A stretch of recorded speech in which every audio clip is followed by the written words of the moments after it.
third week of the month. We are in the month of March, and God has promised us in the book of Exodus chapter 34 verse 10 as the promise for the month of March. And we are in the Holy Spirit Sunday, and we have come for the evening fellowship at this time. And I would like to invite you all for this time of meditation of the Word. May God speak to you at this time and convict you in your heart and lead you as we're going to meditate from the Scriptures at this time. Kindly turn your Bibles to the book of Acts of the Apostles, chapter 9. I ask you all to turn your Bibles to the book of Acts of the Apostles, chapter 9, in the book of New Testament. In the New Testament, the book of Acts of the Apostles, chapter 9, verse 17 onwards till 19, we shall all read now. 3 verses I would like to read now. The book of Acts of the Apostles, chapter 9, verse 17 onwards, 17, 18, and 19. As it follows, I'd like to read now, and kindly follow with me in your Bibles as well. The Bible says, "And Ananias went his way and entered the house, and laying his hands on him, he said, Brother Saul, the Lord Jesus, who appeared to you on the road, as you came, has sent me that you may receive your sight and be filled with the Holy Spirit. Immediately there fell from his eyes something like scales, and he received his sight at once, and he arose and was baptized. So when he had received food, he was strengthened. Then Saul spent some days with the disciples at Damascus."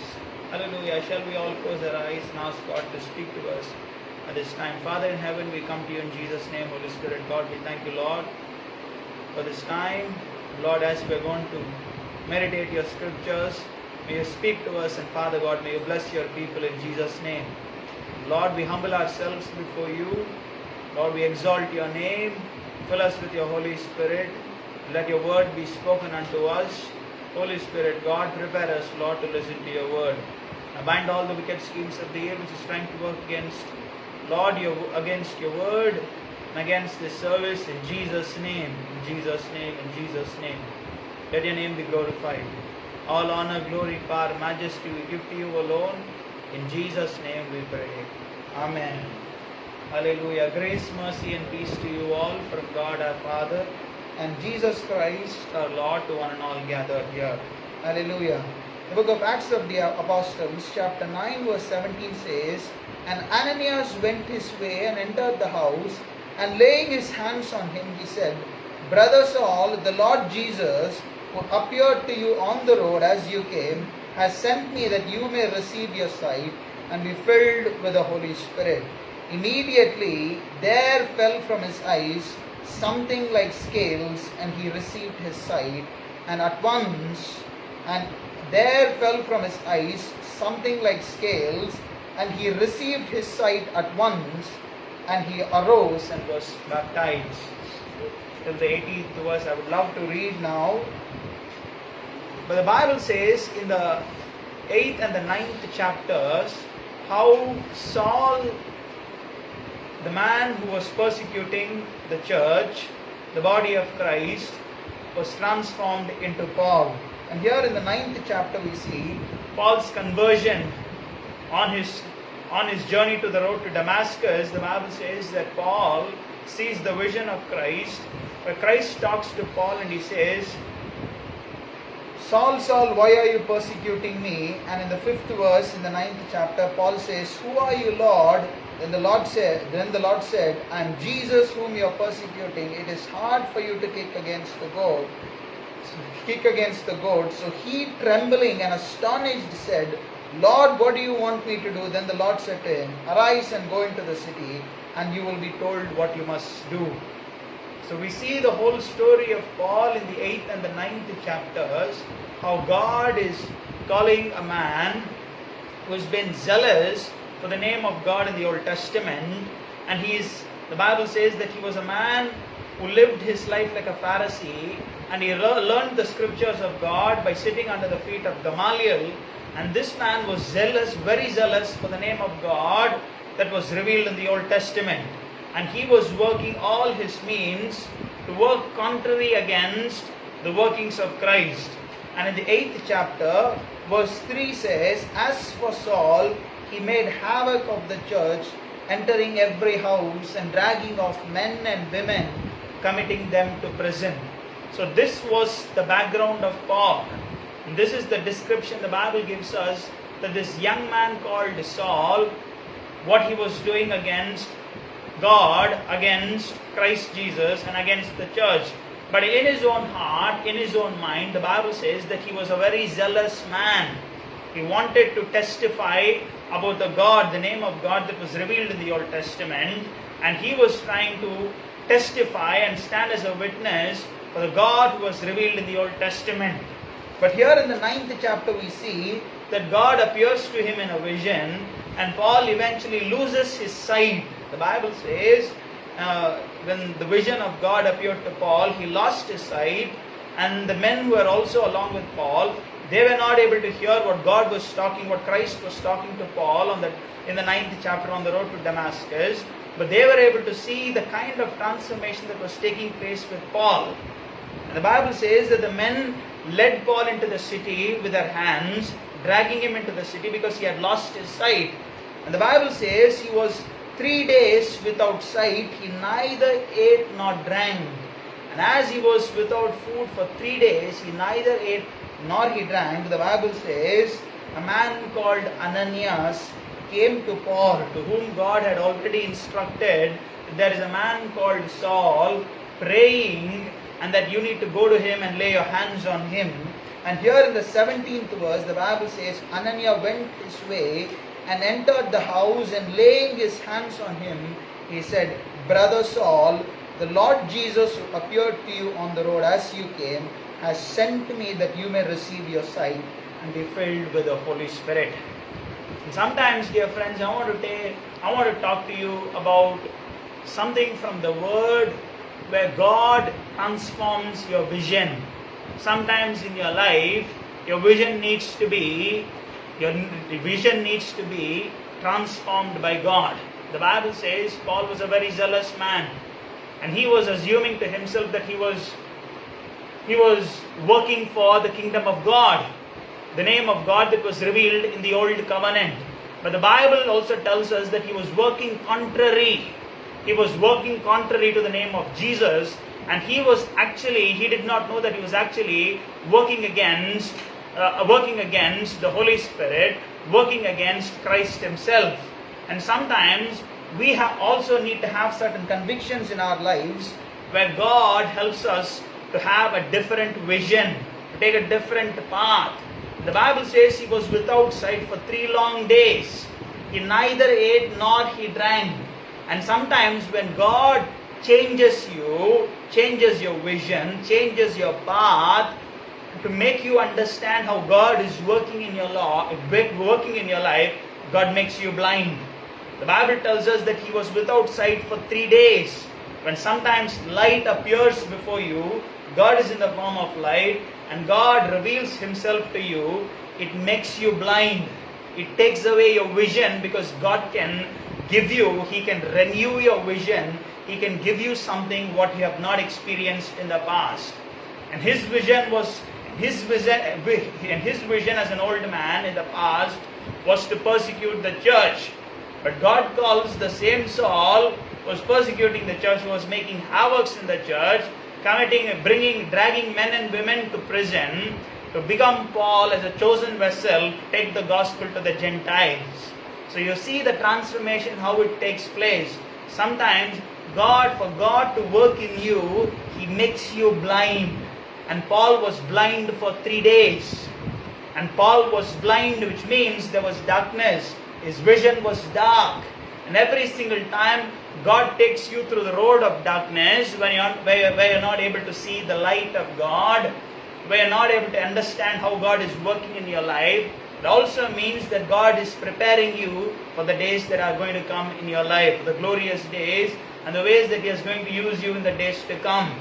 The Bible says he was 3 days without sight, and he lost his vision, and he was not able to see, because not the eyes, not the literal eyes of Paul were without perspective, but his understanding, his spiritual understanding was without perspective. He was not able to understand that God has sent his own son Jesus in the name of Jesus Christ, and he was working among the people, and he was assuming to himself that he was a very spiritual man.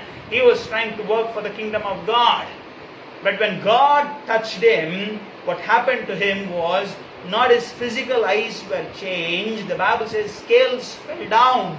Not his physique, not literally, but the metaphor that God is trying to speak to the people is, he tried to change the vision of Paul, the way that he was looking at things. And every single time, God, you want God to use you in your life, you want to see the workings of God in your life, you need this kind of transformation. You need this kind of transformation where the scales of your past, how you see things in the days of your past, has to be changed, so that you can see how God is taking you, the new road that God is taking you in your life. And here it says, and a man called Ananias went his way and entered the house, and laying his hands, not just a hand, but laying both of his hands on the head of Paul, and he said, Brother Saul, the Lord Jesus who appeared to you, which means God had already instructed this man Ananias and sent him prepared to Paul, and he says, has sent me that you may receive your sight and be filled with the Holy Spirit. Hallelujah. And every single time you receive the Holy Spirit, if you want to receive, you want to be renewed with the Holy Spirit, your way, the way you look at things, your perspective has to be changed. Some kind of a spiritual transformation has to take place in your mind. That's why Paul says in Romans, renewing of your mind. The mind is a very important tool for God. And if you want to be used by God, your mind has to be changed. The same man, same man with the same clothes, with the same appearance, but just his mind being transformed here. And there is a spiritual transformation taking place. Same man, same vessel, even same practices. Paul had the same practices. The Bible says he was the same man, but he was given a different name and a different target and a different vision to stand as a mighty witness of God, in the days to come, and be filled with the Holy Spirit. So the filling with the Holy Spirit has to be preceded with the changing of your mind.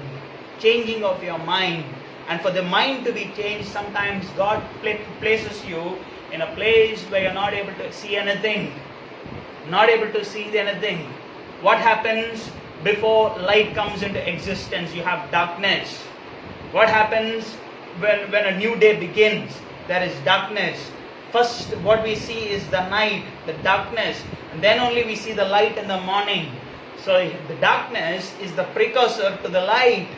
And the Bible says, for the light to shine in darkness, for light to be reflected in darkness, mind has to be changed. And Paul's mind was changed, and he was able to see how God was leading him. Immediately, there fell from his eyes something like scales, and he received his sight at once.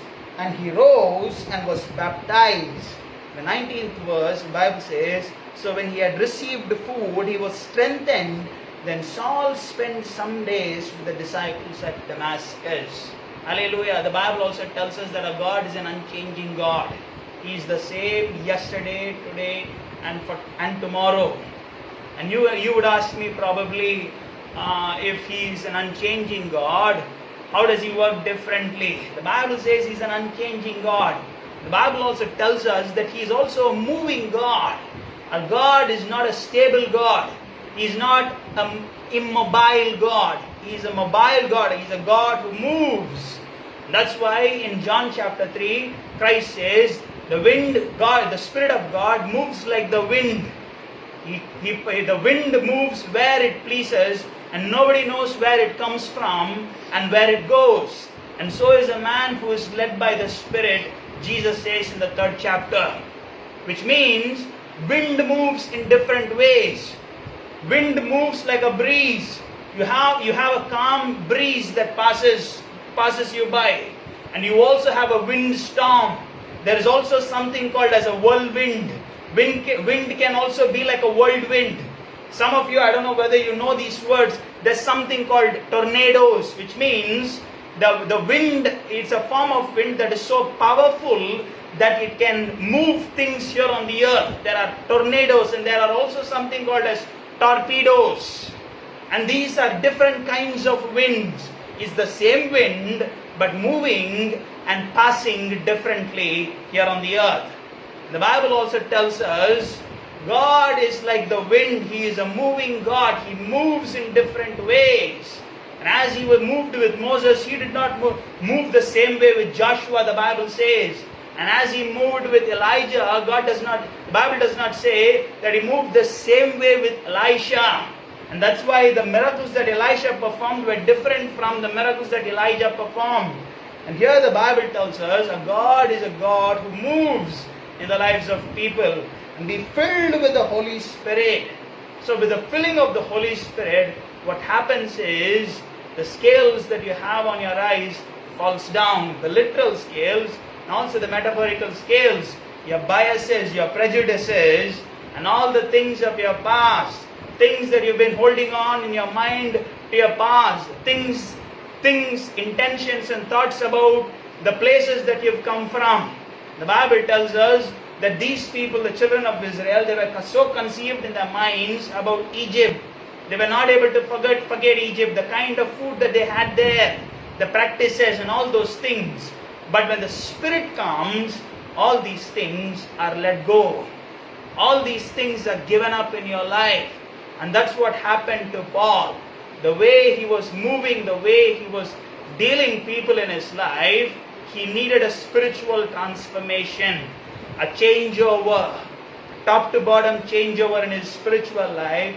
And God brought that to Paul through a man called Ananias. Hallelujah. And every now and then you also need somebody in your life to lay their hands, not just a hand, a hands. And God brought Melchizedek for Abraham. The Bible says the man went for battle. God only knows how many days the battle was. Maybe it could have been for days. He could have fought for days. Could have been for weeks also. Nobody knows. How you pursue your enemies. How you go and fight against your enemies. Could have been for days. And he would have been hungry and thirsty also, the man Abraham. But when he comes back, God sends Melchizedek to Abraham to prepare him spiritually, not just physically. The Bible says he brought bread and wine.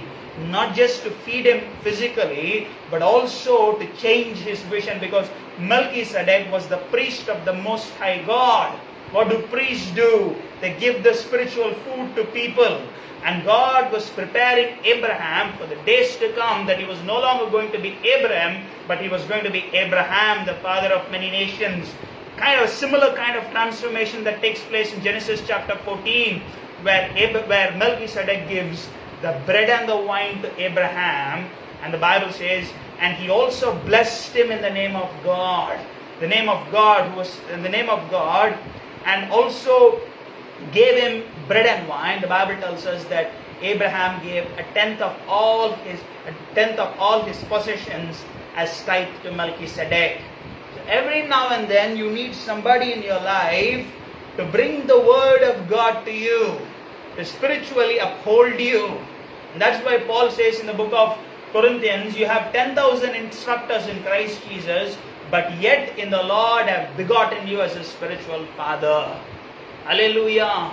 I've begotten you as a spiritual father in Christ Jesus our Lord. You have 10,000, you may have 10,000 instructors, but you need a father, a spiritual guide, somebody who cares for you, lays their hands on you, is burdened for you, prays for you, is concerned about your spiritual life, your walk with the Lord. And all these things are important. And here is the man Ananias. Though he was terrified of Paul, because this man was breathing threats against the church, against the Christians, the Bible says. And Ananias himself was terrified of Paul, and he was not pleased to go meet this Saul who was going to be converted to Paul. But God says, he's a chosen vessel of mine. These are the words where God says to Ananias, go, for he is a chosen vessel of mine to bear my name before Gentiles, kings, and the children of Israel. A chosen vessel of mine. God had chosen Paul because Paul was able to understand how God was moving in his life. The Bible tells us that the men of Issachar, they had the understanding of times. God had given them a spiritual wisdom and a gift to understand the times and the seasons. And so was Paul. He was able to see how God was leading him as an important vessel to the Gentiles. Same man, a man who was a Jew, a Pharisee of all Pharisees, sat under the feet of Gamaliel, but here he is called to take the gospel to the Gentiles. And what I understood was, God moves the way you are. If you live like a Gentile, God moves the way He moves with Gentiles. And if you live like a Jew, God moves the way He moves with a Jew. If you live like Elijah, God will move with you the way He moved with Elijah. And we all know he was taken up in a whirlwind. And God, the way God moves with you, the way the Spirit of God leads you will be in the form of a whirlwind. You will be powerful, you will be so forceful, and you will be very zealous for God. But when you live like a person who is a Gentile, but also fears God and works righteousness, God moves with you in a different way. Hallelujah. And here it says, immediately there fell from his eyes something like scales, and he received his sight, and at once, and he rose, and he was baptized. So when he had received food, he was strengthened. Then Saul spent some days with the disciples at Damascus. Then he received food after the man Ananias coming to him. So when he had received the food, he was strengthened. Then Saul spent some days with the disciples. So when he had received the food, he was strengthened. Sometimes you also need food for your body. That's why in Matthew 26-27 the Bible says, and they were all eating. Jesus and his disciples, they were all eating. Sometimes for you to be strengthened in the Lord, you also need some food, a physical food. Bread and wine Melchizedek brought to Abraham. You would have been hungry. And the Bible says, Saul did not eat for 3 long days. He neither ate nor drank. So when he had received the food, he was strengthened. Sometimes you need food also. Then Saul spent some days with the disciples at Damascus. Hallelujah. At this time, I believe God will touch you, give you a new vision, and give you a new direction in your life, a purpose where you can see how God is working in your life. He will take you to different places as God took Paul and chose him as an important vessel to carry the name of God, take the gospel to the Gentiles. God can also use you, but don't be fooled by the dark. Sometimes to see the light once again, to have the vision once again, we have to live in a place where you can't see. You have to live in a place where you don't have a vision. You have to be blinded, because sometimes our biases and the presuppositions that we have about certain things makes us so rigid. So for God to break you out of that rigidity, God needs to make you blind. And when you're blind, don't be fooled by the dark, because if you're blind, darkness is going to be succeeded by light. God is also going to restore your vision, and He's going to use you in the days to come. Hallelujah. And be filled with the Holy Spirit. Bible says, I like that word. It said, you may receive your sight and be filled with the Holy Spirit. And there is going to be days in your life where God sends people in your life who will pray for you, who will also help you grow spiritually in your life, who will also lay their hands upon you, show you the love of Christ, so that you may be filled with the Holy Spirit. You may be strengthened in the Lord and be filled with the Holy Spirit. Hallelujah. Shall we all close our eyes and ask God to lead us in prayer?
sight and Lord lost their vision in life.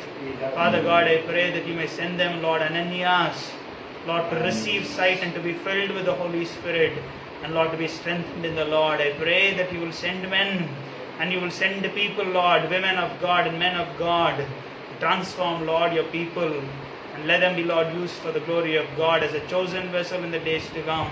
Bless your people, Lord. Give us the conviction that Saul had, and Lord, to become Paul. And Lord, I pray that you will use us mightily in the days to come. Bless your people, Lord. All those who are listening, Lord, I commit them into your hands. And let your name be glorified. Fill us, Lord, with your Holy Spirit. And Lord, move, Lord, in us. Help us to, Lord, move along with you. And Lord, may you pass by us, Lord.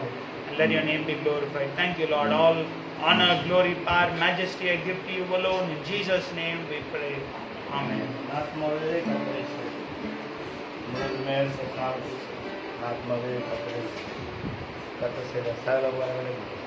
Bless the Lord of my soul, and all that is in me, bless his holy name. Bless the Lord of my soul, and forget not all his benefits. இந்த கர்த்தராகிய இயேசு கிறிஸ்துவின் கிருபையும் பிதாவுடைய தேவனுடைய அன்பும் பரிசுத்தாவின் ஐக்கியமும் ஒவ்வொரு உலகத்தின் சகல பரிசுத்தவான்களும் கர்த்தருடைய வருகை வரைக்கும் இருப்பதாக. The grace of our Lord Jesus Christ, the love of the Father, and the sweet fellowship of the Holy Spirit be with us and all now and forever until Jesus comes. Amen. Hallelujah. Praise the Lord. God bless you. Hallelujah.